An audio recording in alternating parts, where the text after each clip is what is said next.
Je m'appelle Bénédicte, j'ai 50 ans et j'ai un problème. Mais bon, j'ai pas trop envie d'en parler. En fait, mon problème, c'est que je pensais que la vie allait être un long fleuve tranquille, avec un mari, des enfants, une maison, un chien. Mais pas du tout, en fait. Enfin, si. J'ai bien un mari, des enfants, une maison, mais j'ai pas de chien. J'ai une tortue. Le 4 juillet 2000, j'avais 25 ans.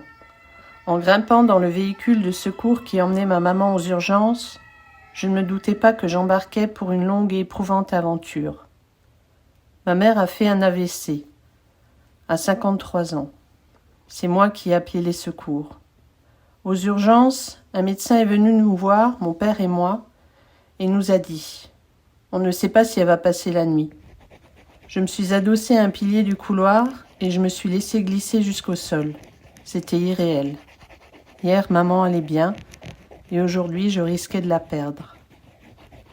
J'ai passé la nuit suivante assise dans mon lit à attendre une mauvaise nouvelle de l'hôpital. J'espérais de tout mon être qu'elle survive. Rien n'était plus important. Je ne pensais pas aux conséquences. Je ne connaissais pas les séquelles que provoquait un AVC. Ma mère a survécu. Mais vite, je me suis rendu compte de l'immensité des dégâts. Hémiplégie, perte de la parole, dur pour elle qui était très bavarde. Ma mère d'avant a subitement disparu ce jour-là, pour laisser place à une personne dépendante dont on doit s'occuper constamment. La vie de ma mère a basculé, mais la mienne également. Avant, c'est elle qui prenait soin de moi. Les rôles se sont inversés brusquement ce jour-là.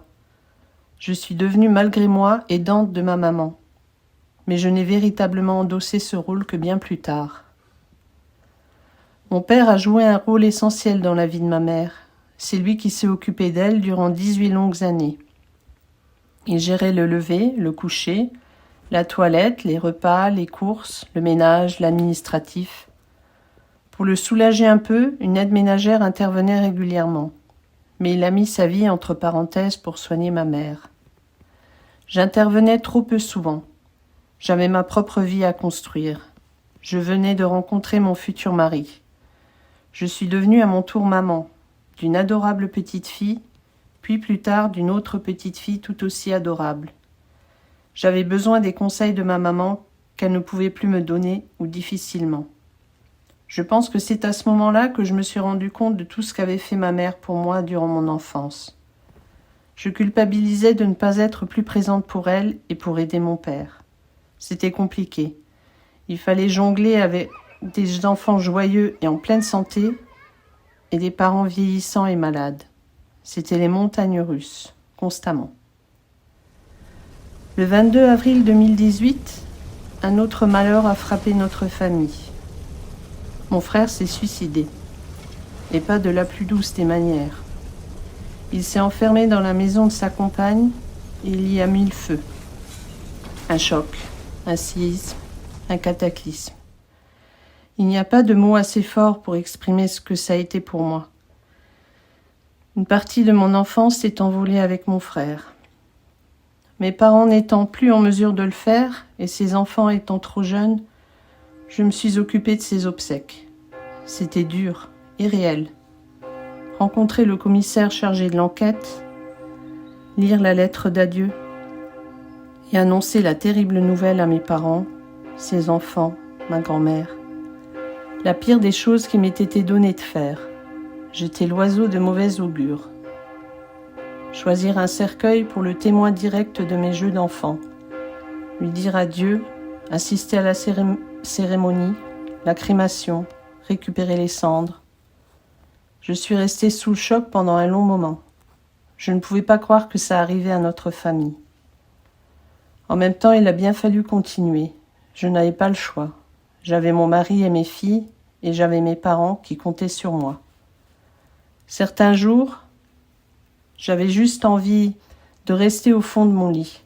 Je ne comprenais pas que dehors la vie continuait, comme si de rien n'était. Je n'ai pas pu faire mon deuil, comme on dit tout de suite. Mon père s'est fait hospitaliser peu de temps après le drame. Il était à bout. Il avait tout donné. D'après les analyses, les médecins m'ont dit qu'il saignait quelque part dans son corps, mais ils n'arrivaient pas à savoir où. Moi, je savais. Il saignait dans son cœur. Il avait perdu son fils. Le corps parle. Suite à son hospitalisation, c'est moi qui ai pris le relais auprès de ma mère. Il faut savoir que nous habitons à environ 20 kilomètres de chez mes parents. C'était compliqué. Il fallait jongler entre l'école de mes filles, dans laquelle il n'y avait ni de cantine ni de périscolaire. Je gérais le petit déjeuner de mes filles, je les déposais à l'école, puis j'allais chez ma mère. Petit déjeuner, etc. Je repartais chercher mes filles pour le repas de midi, retour à l'école, puis repas pour ma mère.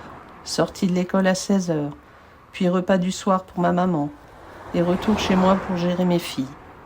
Des allers-retours incessants. Ma mère restait seule la nuit, pas le choix. Mon mari était en déplacement professionnel. J'ai tenu ce rythme peu de temps. C'était infernal. C'est à ce moment que j'ai décidé de placer ma mère en EHPAD. Une décision difficile à prendre, mais je n'avais pas le choix. J'ai visité la chambre de l'EHPAD et j'ai signé le placement de ma mère dans la foulée. J'étais en pleurs. La directrice ne comprenait pas pourquoi. Ça me paraissait évident. J'emmenais ma mère dans sa dernière demeure. Elle devait quitter la maison dans laquelle elle avait vécu tant d'années pour ne plus jamais y revenir. Ma mère a quitté sa maison le 22 mai 2018, un mois après la mort de mon frère. Elle savait qu'il n'y avait pas d'autre solution. Ça s'est plutôt bien passé. Sa mère, qui avait 92 ans, venait lui rendre visite à l'EHPAD. Irréel. Quelques mois ont passé et mon père a de nouveau été hospitalisé pour une opération de la bile cette fois. Normal, il se faisait de la bile. Le corps parle. Au même moment, ma grand-mère a été hospitalisée également. Du coup, mes journées étaient très bien remplies. Entre la visite chez ma mère à l'EHPAD, mon père dans un hôpital et ma grand-mère dans un autre, sans oublier mes filles dont je continuais de m'occuper forcément. Autant vous dire que le Noël de cette année-là n'a pas été des plus joyeux. Mais j'ai gardé bonne figure pour tout le monde. Il fallait donner du courage à ma mère, motiver mon père pour qu'il se rétablisse et offrir un grand sourire à ma grand-mère qui savait qu'elle allait bientôt mourir. Il fallait que je sois très bonne actrice pour ne pas tomber le masque devant eux. Ma grand-mère est morte en février, même pas 1 an après la mort de mon frère. Ça fait beaucoup à encaisser.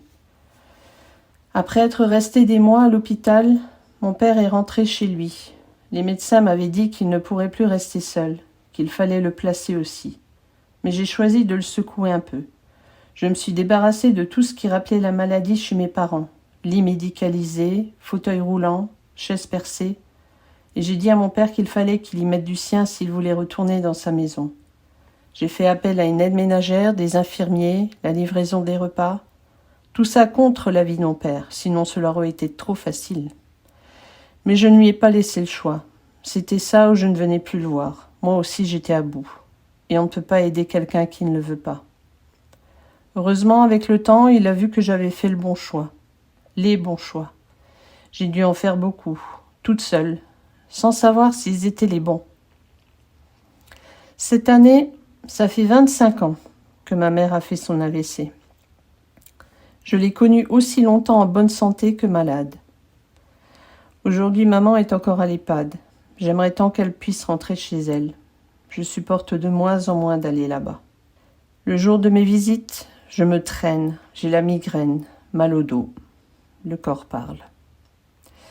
Mais bon, je respire un bon coup et j'accroche un sourire sur mon visage avant d'entrer dans sa chambre, comme si j'entrais en représentation. Quand je rentre chez moi, je suis vidée. Pareil pour mon père, j'ai dû gérer et gère encore pas mal de bêtises de sa part. Des achats inutiles et coûteux, le numéro de sa carte bancaire qu'il a donné par téléphone à on ne sait qui, des personnes étrangères qu'il laisse entrer chez lui. J'ai même dû déposer une main courante à la gendarmerie. Mais il va plutôt bien. Un de ses voisins m'a dit un jour « Tu as sauvé ton père ». Je répondais qu'il s'était sauvé lui-même. Mais avec quelques années de recul, je pense que j'ai sauvé ma mère en appelant les secours ce jour-là. J'ai sauvé mon père en l'empêchant de boire et de se laisser aller. Je suis plutôt fière de moi. même si certaines personnes pensent que je n'en fais encore pas assez. Il me reste un regret. Je n'ai pas pu sauver mon frère. J'aurais dû l'appeler plus souvent, demander comment il allait. Une semaine avant sa mort, il m'avait appelé. Je n'ai pas réalisé qu'il me faisait ses adieux. Je m'en voudrais toute ma vie. Non, décidément, la vie n'est pas un long fleuve tranquille, loin de là. On a coutume de dire que ce qui ne nous tue pas nous rend plus forts. Je ne suis pas d'accord. Toutes ces épreuves m'ont rendu plus vulnérable. Je m'inquiète pour tout le monde, tout le temps.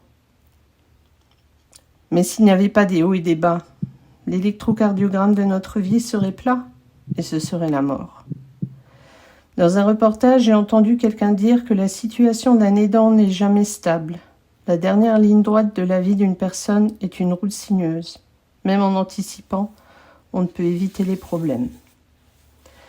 J'ai découvert que j'étais plus forte que je ne le pensais et j'ai appris à gérer mon anxiété. Être aidant, ça demande une part de sacrifice. Mais si c'était à refaire, je ne changerais rien.